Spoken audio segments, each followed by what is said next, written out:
What is up, guys, and welcome back to a brand new video. Today we're here for the penultimate race of Season 2 of Apex Online Racing Oceania. This is the US Grand Prix, and as you can tell by the title, I've got some explaining to do. So what happened in the last episode in Japan, we had a coming together with Drop Bear, I think it was. Turned across him in the first sector there, swiped across his front tyres, he spun out into the infield, and we're getting a qualifying ban for that. So I put my hand up. I even said it in the video.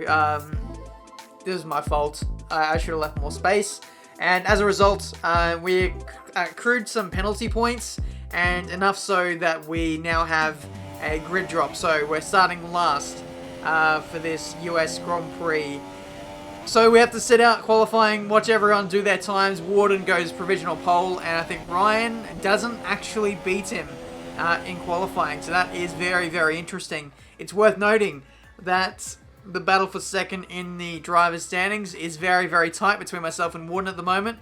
Warden overtook me in the last race, and now the gap is only 3 points. So starting from last place, we've got a lot of work to do, especially since Warden is starting from pole position. So we need an almighty drive to come back through the field and limit the damage that is going to be done in this race, and hopefully keep the championship alive for P2 heading into the finale in Brazil. So in terms of the race strategy, we're going to be starting on the soft compound tyres. We're going to be overcutting all of the midfield drivers, I'd say, and then bolting on the ultra soft tyres towards the end of the Grand Prix to try and chase down some of our championship rivals. So let's see if we can do this. Last place on the grid, Apex Online Racing, penultimate race, away we go. Looks like Drop Bear didn't even go off the line there, so unfortunate for him. Heading into turn 1, we're going to be pretty racy actually, and see if we can gain as many positions as possible. Trying to go around the outside of bombs for the win there. Through turn 1, didn't quite work out.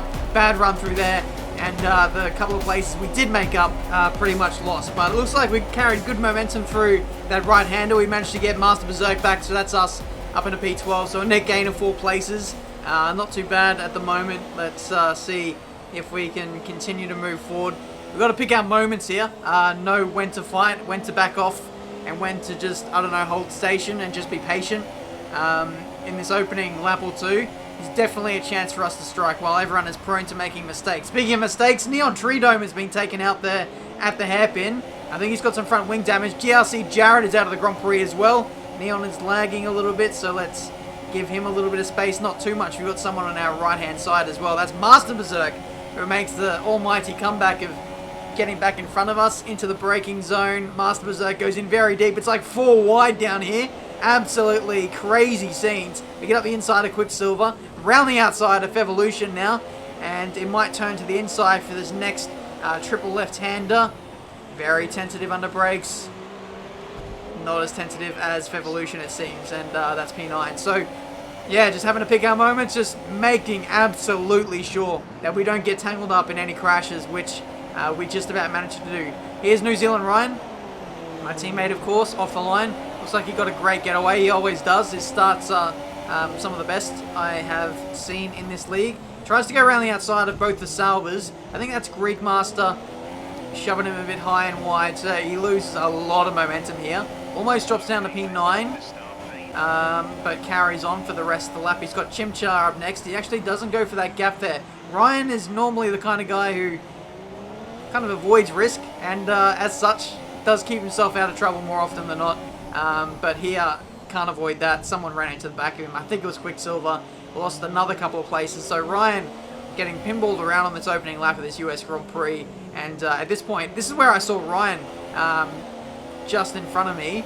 And I was thinking, what the hell has happened to my teammate? For him to be this far back after the start. I did not think I'd see my teammate on the first lap. That just unheard of. But yeah, it's been a great start so far. A few people had front wing damage. So that's another couple of places for us. This is New Zealand Ryan. Live pictures going out the inside, pumps to the win there into turn 1. He's back up into P5. And yeah, we're going to see if we can grab him as well in the next lap or two. So next up is Master Berserk. He's got some pretty good pace. Pretty much championship challenger, I'd say. Him and Warden both were trying to challenge for the Constructors, which we actually won, by the way, a race or two ago. I thought I'd mention that, so congrats to us. But yeah, Master Berserk is not going to be any slouch to try and get by here, so it's going to be quite difficult. So might have to work with Master Berserk here to get in front of Poms. We'll have to wait and see. Here's Ryan again making another pass. This is on Rain or Jetson F1 up the inside. Job done.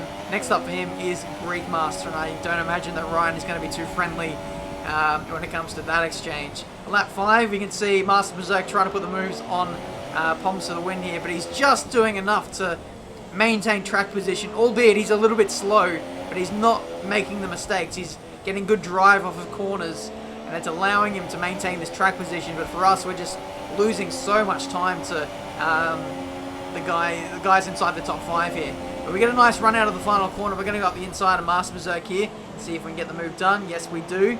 And now we're going to have a shot at trying to get past Poms here. So me and Master Berserk, we were in the same party together. He was having difficulty getting past Poms, so now I'm having a go.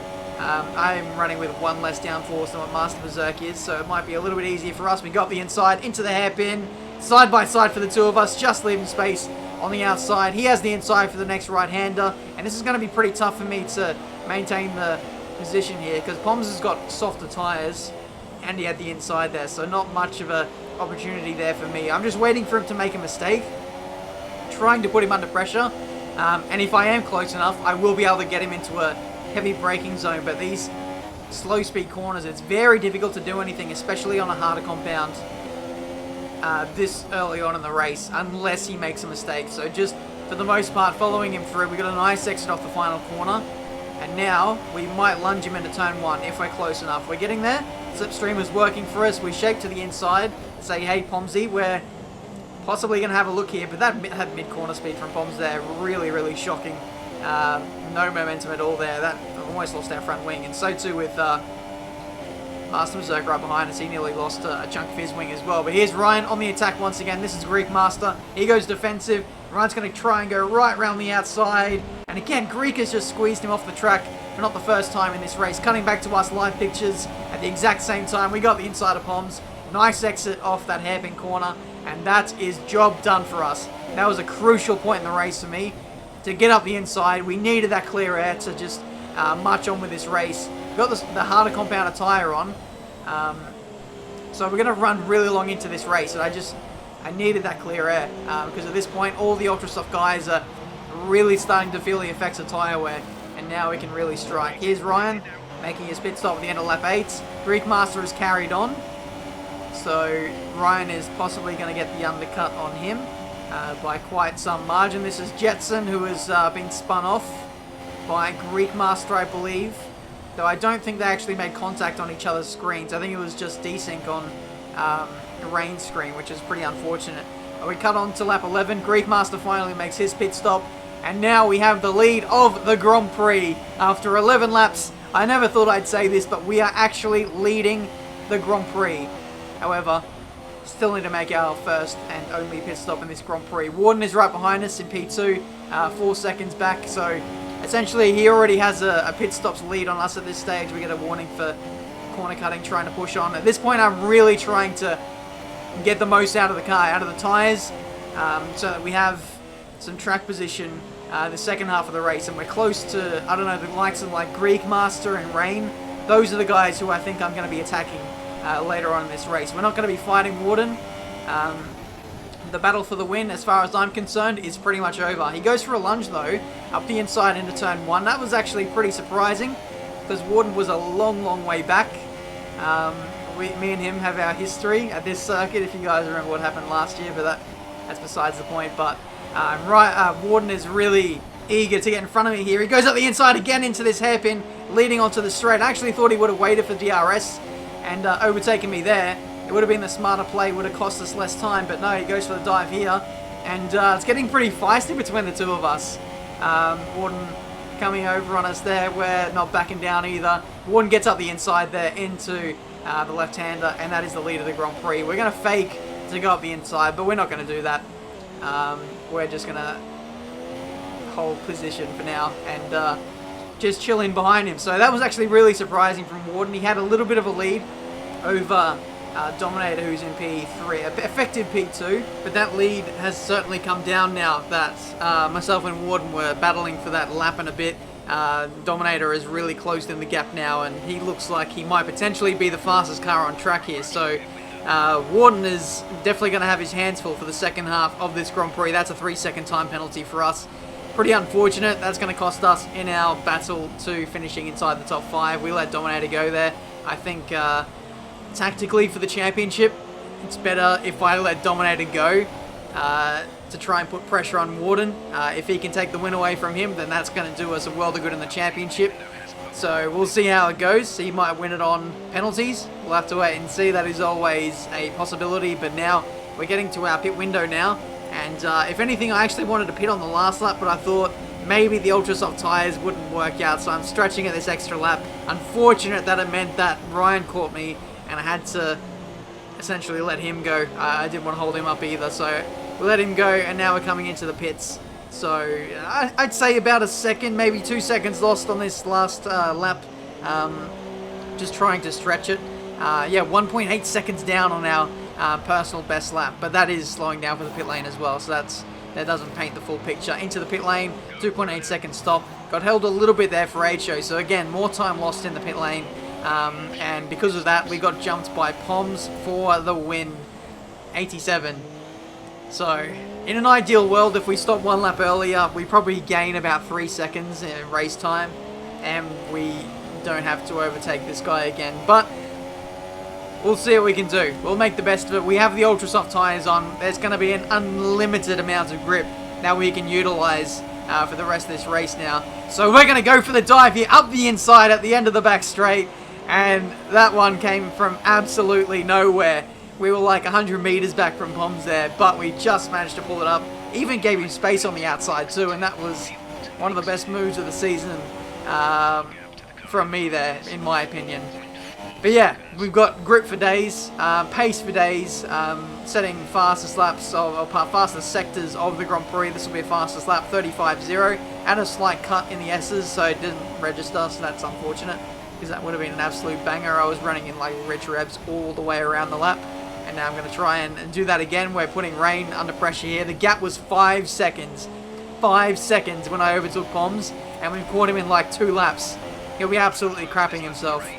So let's do it again. Let's go for the dive into turn 1. We've got all the grip in the world. We have so much confidence.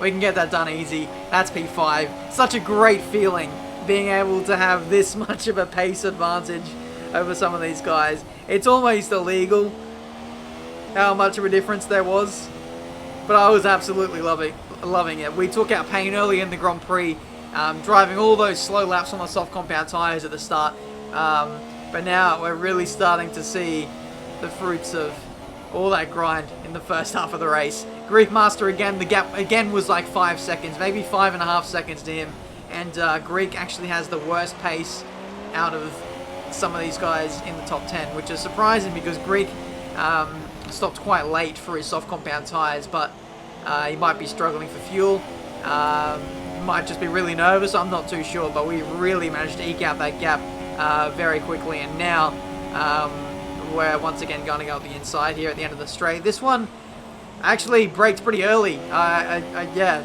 could have gone in much deeper, but I just wanted to ensure that it was a safe move because that was the last one of the race.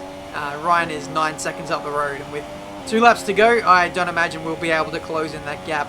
Though, in saying that, Ryan was really starting to struggle on his tyres towards the end there. He was one of the earliest to dive into softs, and he's actually in a risk of getting a puncture, believe it or not. So he really had to back it off that last lap. He lost 2 seconds, and we managed to gain, I think, like 3 seconds on that last lap on Ryan. So pretty surprising, but Warden 99 is your race winner. However, on penalties, he finishes second to Dominator, who gets his first race win in AOR.